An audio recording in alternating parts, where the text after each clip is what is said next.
দেয়, মজা আসছে না। মুসলিম দেয় বলে তার এত দাম, তার নাম যেহেতু ও তো মুসলিম না, তার নামটা মুসলিম, তাই এত তার দাম, তাই কামাল হোসেনের এত দাম, তাই মাসুম আক্তারের এত দাম।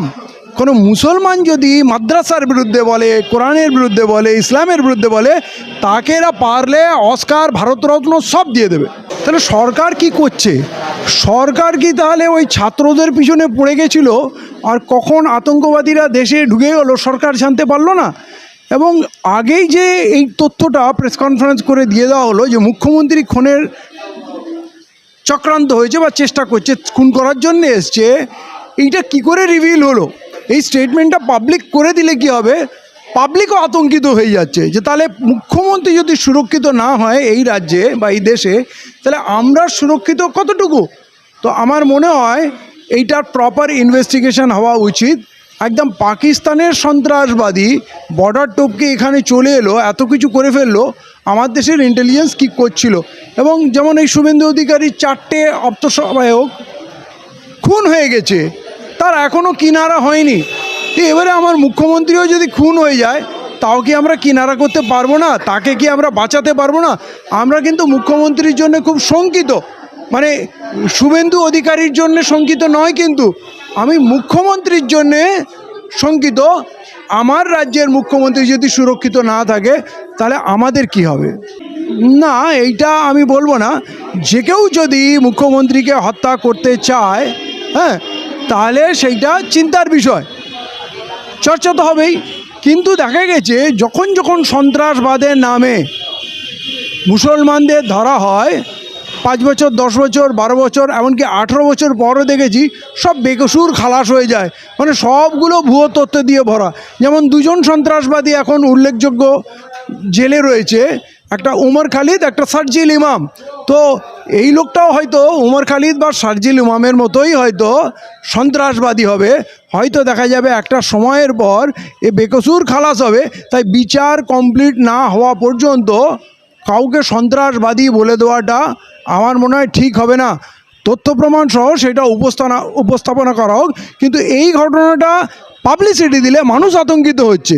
তাকে যখন ধরে ফেলেছেন তার তদন্ত করুন, তদন্তে প্রমাণ হলে তাকে শাস্তিও দিন, কিন্তু প্রমাণ হওয়ার আগে এত প্রচার, আমার মনে হচ্ছে এই যে মুখ্যমন্ত্রী ঘেরাটোপে পড়ে গেছিলেন, হাইকোর্টে ভৎসনা হচ্ছে, বাংশাল কোর্টে ভৎসনা হচ্ছে, নিজেই একটা মানে কি বলবো, হীনমন্যতায় ভুগছিলেন, যা করছি সব ফলস হয়ে যাচ্ছে।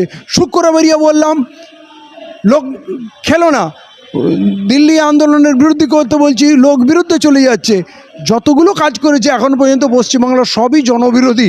তো উনি একটু কোণঠাসা ছিলেন, হয়তো হতে পারে এই ঘটনাটাকে করিয়ে, মানে এই নিউজটাকে সামনে এনে একটু সিম্প্যাথি গেইন করার চেষ্টা। আহাগো, আমার মুখ্যমন্ত্রী কত বিপদে আছে, কত জীবনের ঝুঁকি নিয়ে তিনি কাজ করছেন, হয়তো এটা একটা ট্রিক্সও হতে পারে, কারণ এদেশে সব হয়, না হওয়ার কিছুই নাই।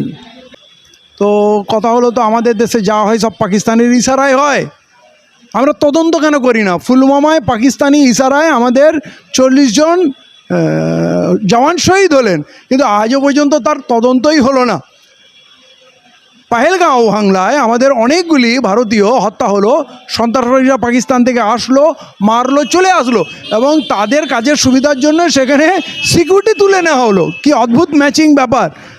আপনি বলুন, তাহলে সরকার সেগুলো তদন্ত করছে না, এখানে মুখ্যমন্ত্রীকে মারতে চলে এলো, এটা আমরা বুঝে গেলাম সে মারতে এসছে এবং পাকিস্তানকে পাঠিয়েছে, তাহলে তো আপনার তদন্ত কমপ্লিট হয়ে গেছে নাকি? তাহলে সেইগুলো একটু আমাদের জানালে ভালো হয়। কাকে? মুখ্যমন্ত্রীকে। দেখ না, অসুবিধা কী আছে? জেড ক্যাটাগরির উপরেও যদি আরও কিছু থাকে তাকে দেয়া হোক, কারণ আমার মনে হয় দেওয়ার প্রয়োজন আছে, এবং অবশ্যই দেয়া হোক। কিন্তু সাধারণ নাগরিকের কি হবে?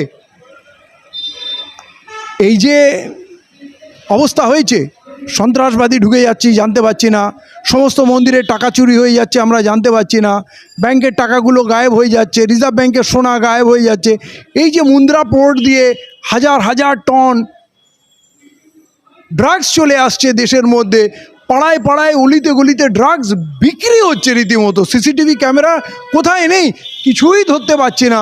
তাহলে যাদেরকে এই দেশের সুরক্ষার জন্য রাখা হয়েছে তারা মাইনেগুলো কিসের জন্যে নিচ্ছে? তাদের উপরে কি কোনো ব্যবস্থা হবে? যাদেরকে সুরক্ষিত রাখার জন্য মাইনে নিয়ে যাদের রাখা হয়েছে তাদের উপরে কবে অ্যাকশান হবে? আমার এটাই প্রশ্ন। ও জানে ওর উপরে ওইটা লাগু হবে না।